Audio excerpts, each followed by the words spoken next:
What is up, everyone? You may remember a few weeks ago I did a video where I got this really cool birth year 1985 Gibson Q300 and I said this: it's really cool. The only reason I'd get rid of it is if like a nice 1985 Gibson Les Paul came up. There was one that was on Rich Tone Music a while ago and I should have bought it. It was like £2 grand. I should have got it, but I didn't. And I said if a 1985 Les Paul comes up, then I will probably sell this and I'll get the 85 Les Paul just because it's more iconic. Well, what a thing for me to say. The story continues. I thought I'd tell you guys about it. Roll that intro.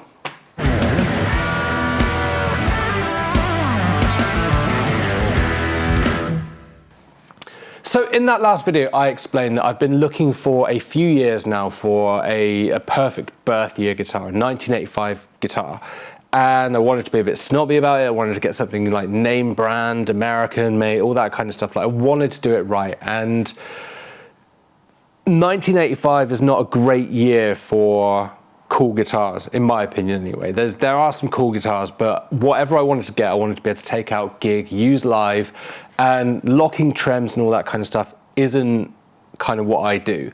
And in 1985, like hair metal, all that kind of stuff was getting big, and guitar companies just put locking trems on some terrible locking trems on stuff, made some weird and wonderful shapes, weird and wonderful finishes on guitars, all that kind of stuff, and trying to find just a cool birth year guitar that is just pretty standard, like nothing flashy, is very, very surprisingly hard to do for 1985. And there's loads of guitars out there as well where people say, oh, it's a 1985 guitar, and they've got no way of actually telling if it is. They just say it's a 1985 because that's smack bang in the middle of the 80s and they know their guitar was made in the 80s. So it's been a minefield.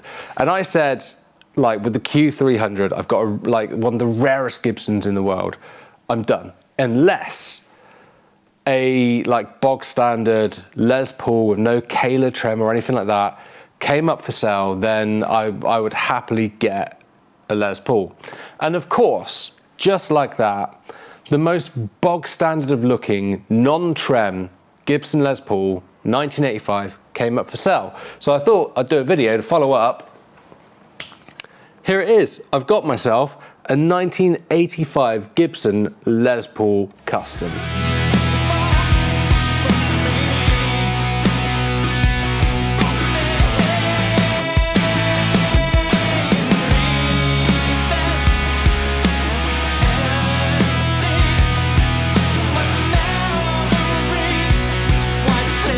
So because I'm a guy who buys and sells guitars just for the fun of it, because I enjoy collecting guitars, I enjoy playing stuff I've never played before, checking it out and seeing what it's all about, and obviously it kind of goes with all the reviews and stuff as well. I tried to limit myself and I made a list of like, these are guitars that I must have, so that I want in my collection, that aren't just like, I'm gonna buy it, play it for a little bit, sell it on and all that kind of stuff. And one of the things that I wanted was just a plain black guitar, and obviously also birth year guitar. So this all rolled into one, a plain black Gibson Les Paul Custom. I could not think of a more classy, classic birth year guitar to own.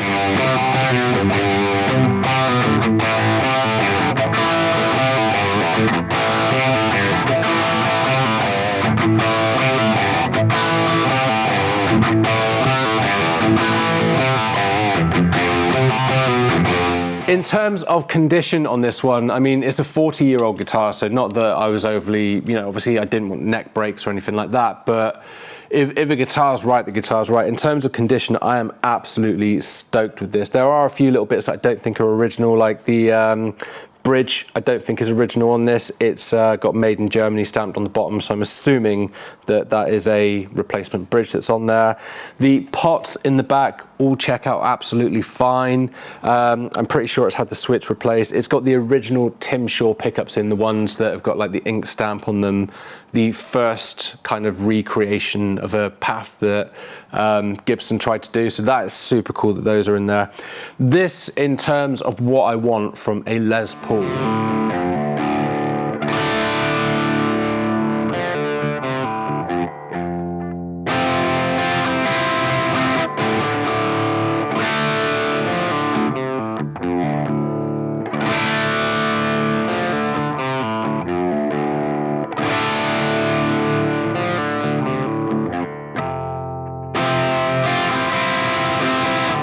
I've said before in videos that I wish I was a Les Paul man. The image in my head, like the cool image in my head of electric guitar is basically Slash on stage playing Gibson Les Paul. I think that like just that image it's rock and roll.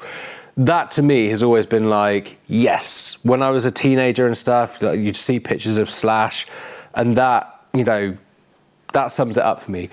But whenever I've owned like 6 or 7 Les Pauls now, and my hand always just like cramps up when I play them. I can play PRSs, Strats, Tellies, all night long. I can do a 2.5 hour set with that non-stop, get to the end of the set and just go, should we carry on, guys? Let's go. But Les Pauls, I always get like 20 minutes into a set and my hand is like cramping up. I'm getting sloppy all over the place. And I don't know what it is, but that's always been the way with Les Pauls. And it's been really sad for me because it said like the image in my head of electric guitar and what I enjoy playing are two different things. But so far, I've got high hopes for this one. It's a different neck profile to what I felt on a Les Paul before. I know I've read before that like 80s Les Pauls have got quite slim necks. This feels like the same neck profile as my Q300. And I've played that live and got on with it absolutely fine. So I've got my first gig with this at the weekend. I'm playing at a little festival. It's about a 40-minute set. And I'm hoping, ironically, that a birth year Les Paul is the Les Paul that I've always been looking for to fulfill that dream of being a Les Paul guy. So we'll see how I get on with it. But it's almost 60s like, but just like a little bit flatter and thinner, but not too much. But it just feels right in the hand. So hopefully I get on playing this very, very well.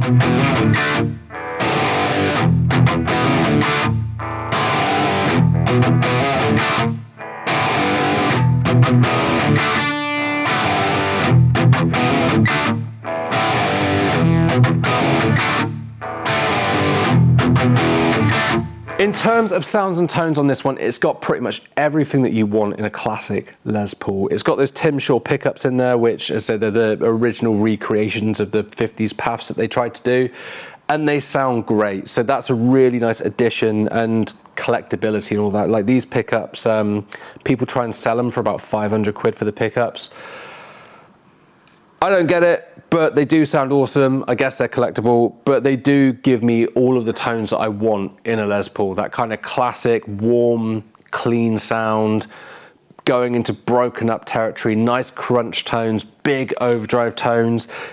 On big overdrive tones, you roll the neck volume off and it cleans up really nicely. It just does all of that stuff. No modern coil splits, nothing like that I don't want on a Les Paul.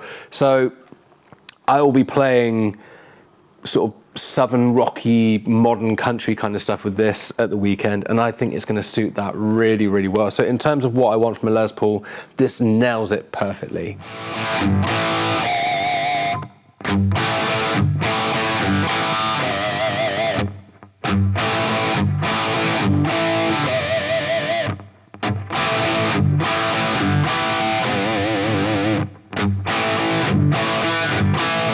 So another really cool thing about this guitar is that when I ran the serial number and to try and get as much information as I could, being like geeky like that, the way a Gibson serial number works is it reveals to you the year that it was made and the day of the year it was made. So this was made in the month and year that I was born, which is a happy coincidence because I didn't know that.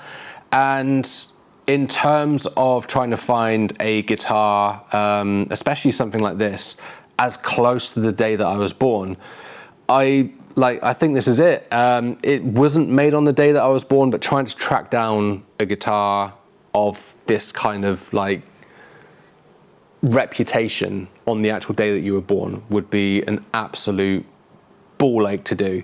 I've got a friend who is a massive Gibson fan, and he said to me, like, he was trying to find a Gibson, I think it was a Les Paul that he wanted, but he was trying to track down one with a serial number for the day that his son was born so that he could get it, and then when his son was like 18, he could say to him, this was made on the day that you were born, it's a Gibson, like, happy birthday, son. And I thought that's such a cool thing to do. But me being the crusher of dreams, looked into it and said to him, you do realize that on the day that your son was born was on a public holiday in America, like a public holiday period, not just a public holiday, but a period where the factory closes for like a week. So you will never find a Gibson that was made on the day that your son was born because the factory was closed. So I kind of crushed that dream, unfortunately.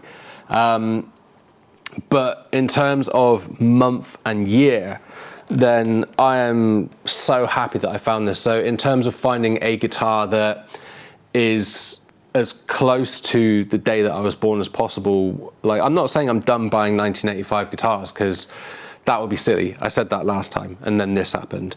There's another 1985 Gibson, a rare one, a Spirit 2, I think, that's come up for sale at the moment, that I'm just kind of like thinking in my head, is there a way, I couldn't even afford this, and I've got it and I've got to deal with that now, but I was trying to think, like, is there a way that I can get this other 1985 guitar? It's got a stupid trem system on it and lots of switches and all that.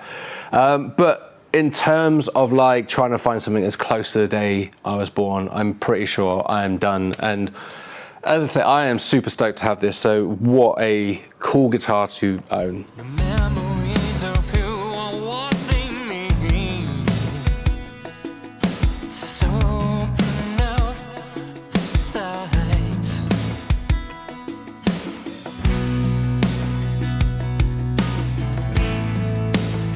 So there we go, journey pretty much complete. I say that, but who knows? If I have a crazy moment, maybe I'll end up doing another video with 3 1985 Gibsons if that Spirit ends up in my direction. But 2 1985 Gibsons have, yeah, it's been an interesting couple of months of spending a few years looking for a birth year guitar and then ending up with these 2 awesome instruments. I couldn't have got this and then not done a follow-up video. So I hope that's been interesting. I hope you guys enjoy my videos, have enjoyed this video. If you've got any questions, let me know. I'm more than happy to answer them. Hit the like button, subscribe if you want to. See you guys in the next video. Bye.